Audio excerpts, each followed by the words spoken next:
In this video, I'm going to show you some tips and tricks for making the Audra crochet motif poncho and beach bag. You'll need Biseau baby yarn, which is a number 3 DK weight yarn, and you'll also need a G6 or 4mm crochet hook. For the poncho, I used Biseau baby yarn in colorway Ecru, and for the bag, I used Biseau baby yarn in these 5 colors: blush pink, salmon, turquoise, aquamarine, and splash. Whether you're making the poncho or the beach bag, these large motifs are all joined in the very same way.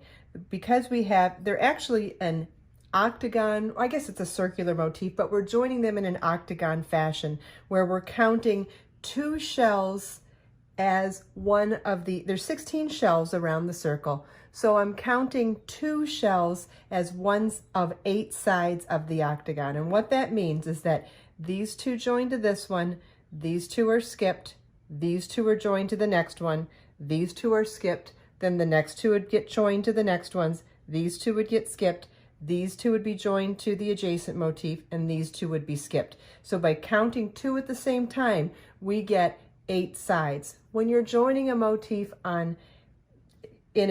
counting the motif as 8 sides, when you're joining it in a square formation like this, you always end up having a big gap in the center. So in this video, I'm going to show you how to join the large motifs with a one-sided join, how to join these motifs with a 2-sided join, and then finally how to make this inner motif that really fills out the fabric and creates this gorgeous crochet fabric. Okay, so I have a finished motif here, and I have a motif that is partially finished, meaning I've worked my way around the final or 7th round of the motif. But when I'm getting ready to do the last 2 repeats, and it doesn't matter which ones you do, you could choose to do this here or here after the first one. It doesn't matter which 2 when you're doing a one-sided join. You just have to commit 2 of the shells to joining to an adjacent motif.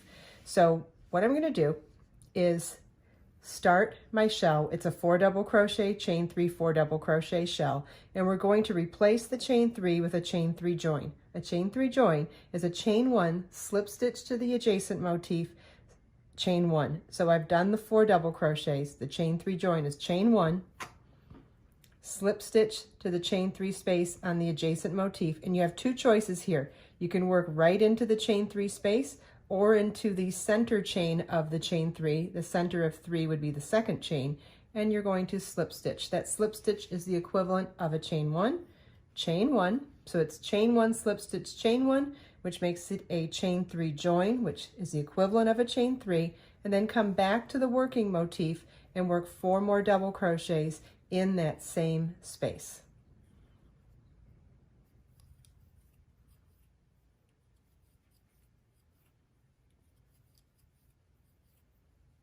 Single crochet in the next chain 3 space. I'm going to set this down so you can see what it looks like so far. So we've created our shell, but we've also joined it to the adjacent shell on the adjacent motif. So now we'll do that one more time because we're joining 2 shells per side. So we'll start with 4 double crochets in the next chain 3 space. Chain 1, slip stitch into the chain 3 space or the second chain of the chain 3.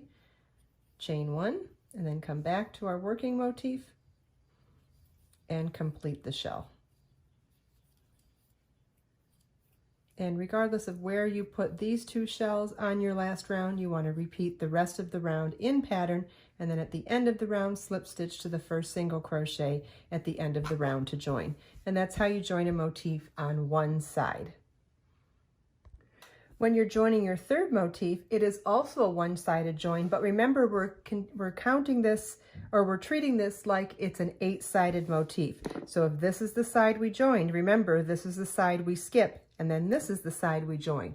So we join these 2 here, we would skip these 2, and these would be the 2 shells, I'm going to mark them, that would work our next join in. So when we join our 3rd motif, we're joining a one-sided join, but it has to be a specific spot on one of the 2 motifs that you've already joined. So we're going to do the same thing we did for the one-sided join motif, and that's work in our established pattern around round 7. Then when it comes to the appropriate adjacent shell on the adjacent motif, we're going to do a 3-sided join to replace our chain 3 in the middle of our shell, and then complete our shell on our working motif. Single crochet in the next chain 3 space, and I'll set this down so you can see what it looks like again. And we'll repeat that for the next shell. You're always joining in 2 consecutive shells for this pattern. And make sure you refer to all the really amazing schematics and charts that are included with this pattern. It really shows you step by step where to place all of these stitches, where to join all of the motifs, and then there's also the written instructions that give you step by step how to work all of the stitches for each row and round throughout the pattern, throughout both patterns. And then at the end of the round, we're going to slip stitch to the first single crochet at the end of the round to join. And so there's our second one-sided join motif.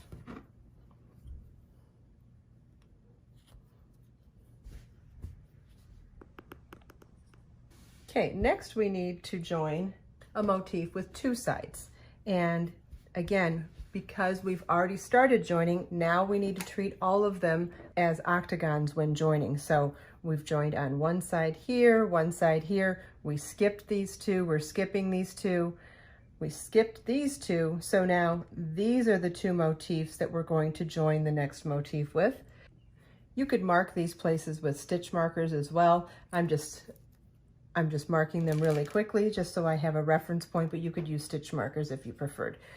And we're going to, I haven't even started this last round of the last motif, but I will show you that it doesn't matter where you place your joining shells. It can be at the beginning of the round, end of the round, it doesn't matter. You're just going to work the rest of the round in the established pattern.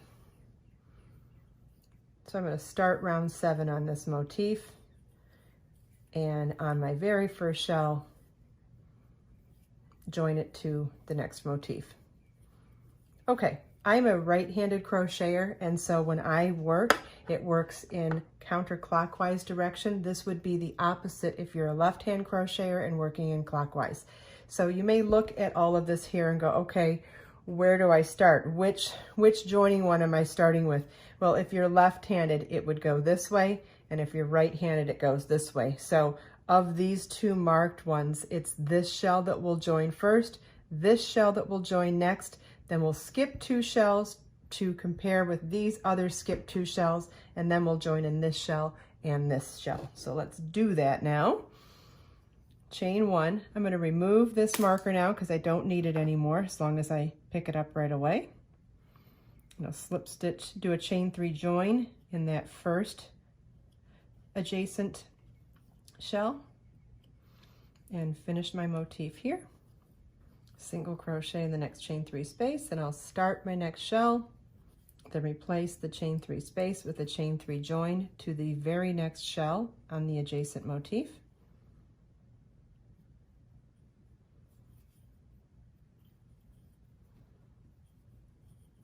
And then I'm going to work in my established pattern for 2 more shells that are not joined on my working motif. And anytime you feel like you're a little bit lost, it always helps to set your work down flat so that you can see where you're at. Okay, and when I set my work down flat here, I see that I have 2 skipped here, 2 skipped here, 2 skipped here, 2 marked here. So I'm going to make 2 shells that are not joined and then join the next 2 to the 2 marked ones. And that's a great time to compare your work with the charts, because the anatomy of the actual stitches is very similar to the anatomy of crochet stitches on charts. So when you have the ability to set your work down and then compare it to the joining round chart where it shows you all of the motifs and how they're joined together, it's a very helpful guide. Okay, I've made it past my 2 non-joining, so I'm going to join in the 2 marked stitches now and replace my chain 3 with a chain 3 join. So it's chain 1, slip stitch,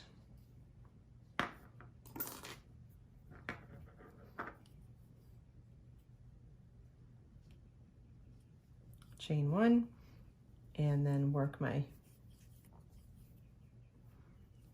or finish my shell on my working motif.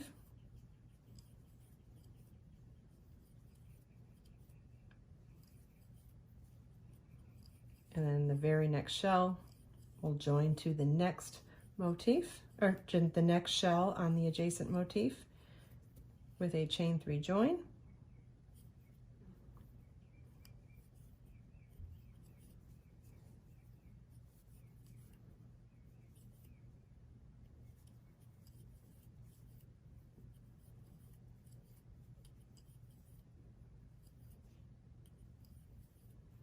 Okay, and we'll set our work down again, and now we have so now we've made this motif and working in our established round 7 pattern. We've also joined it to 2 motifs on 2 separate sides and kept our octagon formation by working 2 motifs to the adjacent motif, or 2 shells to the adjacent motif, skip the next 2 and work the next 2 shells to the next adjacent motif.